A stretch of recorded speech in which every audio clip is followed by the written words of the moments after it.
Have you ever had anything bring you to the point that you wasn't sure if you could get out of this? Somehow it's not the one thing, but it's everything. It's everything you went through all the years before, and to find out that the things are never going to stop coming at you, that finally brings you to the point that you say, you know what, I'm not sure I want to get up out of the bed in the morning if all I got to face is another fight. This is for those of you who are going through the fight. Those of you who are wondering, how can I keep going like this?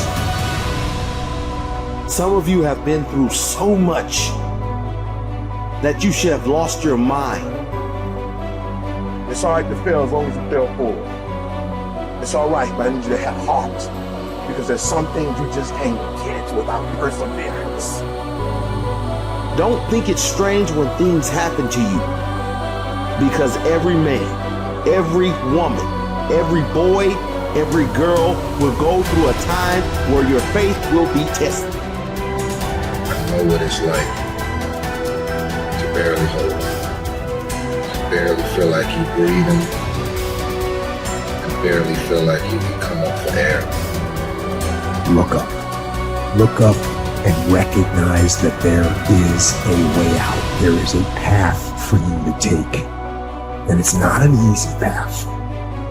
It takes courage and it's hard. But what is the other choice? What else can we do? Let the darkness completely consume us, be overtaken by temptation and vice? No.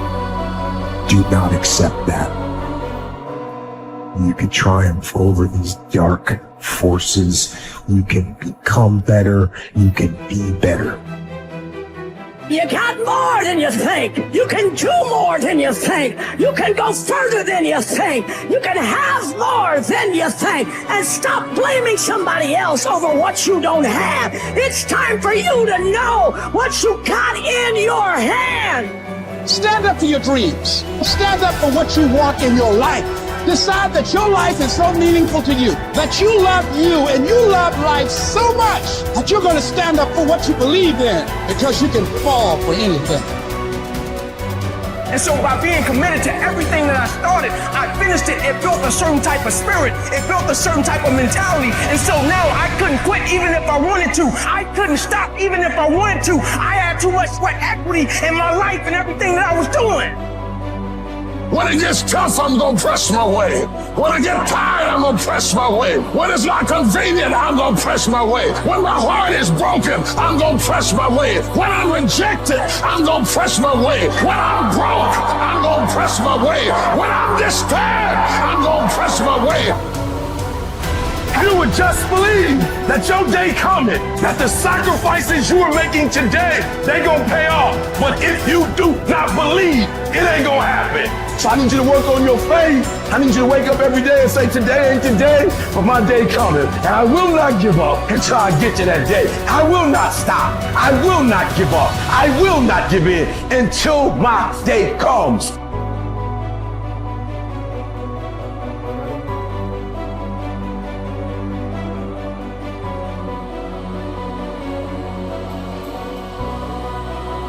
This is another concept which has made its rounds in the world, that something else should motivate you to do what you're doing.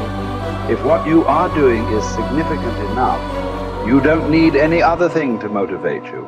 If what you are doing is truly significant to life, why do you need another motivation to make that happen?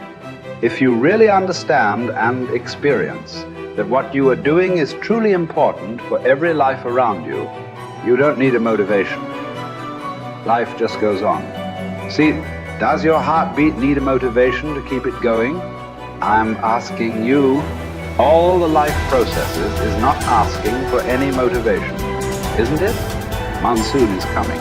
Any motivation? No, it's coming year after year, because the natural process is going on. Simply like that. In you and me, life is on.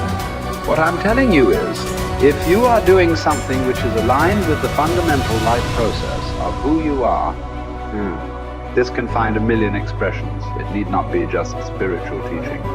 It can find a million expressions that what you are doing is aligned with your fundamental life process. Then you will not need anything to motivate you. Simply, as a part of life, it will just happen. How much you do simply depends on how much time you invested on upgrading yourself. The problem with the world right now is people are always trying to upgrade their activity. If you upgrade your activity without upgrading yourself, you are bound to break up somewhere. It's like you went on a Formula One track because you want to be on a fast track, and you went with your Maruti 800. Suppose you hit the right kind of speed. All the four wheels will go in four different directions. It won't hold up. If you want to be in that kind of speed and that kind of track, you must prepare the machine. Upgradation of this one is important. If you upgrade yourself, activity will simply happen. Many people around me, many times think I'm superhuman because of the activity that I perform. This is not about being superhuman. If you explore the possibilities of being human, if you explore the possibilities of the immensity of being human, you will realize you don't have to be a superhuman. Being human itself is super. So you will not need any external drive or some other inspiration. The very process of life will do it. It turns out 95% of who we are by our midlife is a set of memorized behaviors, unconscious habits, hardwired thoughts and attitudes, conditioned emotions that are so familiar to us that it doesn't even feel like fear, or it doesn't feel like sadness. It's just who we are. It usually takes crisis or trauma or disease or diagnosis or the lowest point in your life where you're knocked to your knees. And for that moment, you actually have a view of yourself outside of yourself. You can see yourself from a different state. The facade, the whole illusion is over. And that's when a person really begins to think about what they've been thinking about. They begin to notice how they speak or how they act. And I think they begin to pay attention to those feelings on a more regular and conscious basis. And the word meditation, I looked this up because when I started my journey, I'm very scientifically minded. The word meditation, the symbol means to become familiar with. So then the first step to change, if you wanted to create a new life, you have to change. To change your personal reality, you have to change your personality. And the first step is consciousness or becoming aware.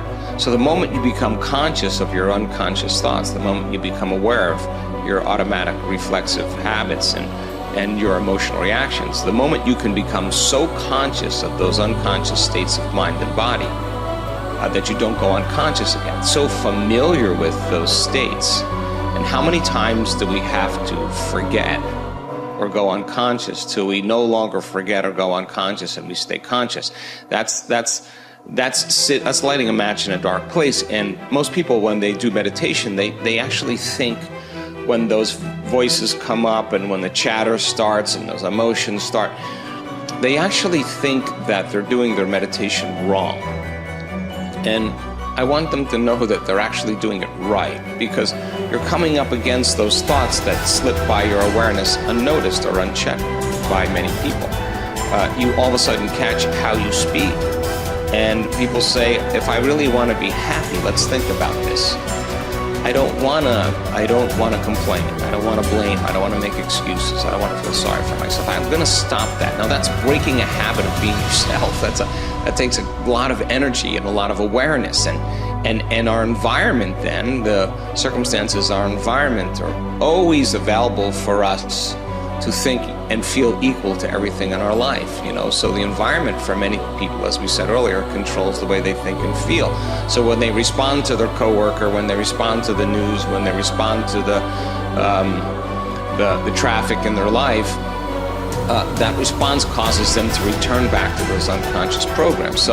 But sitting in a meditation and really sitting in the fire and believing that there's something on the other side of that thought, believing that there's something on the other side of some behavior or some emotion that makes us feel a certain way. That's stepping into the unknown, and it takes us disconnecting from the environment. That's what meditation is about. Playing music or hearing nothing, or closing your eyes and not eating, not smelling, not tasting, not feeling with your body. You're putting your body away and you're not letting it be the mind or the program. You're making it sit still. You're training the animal, right?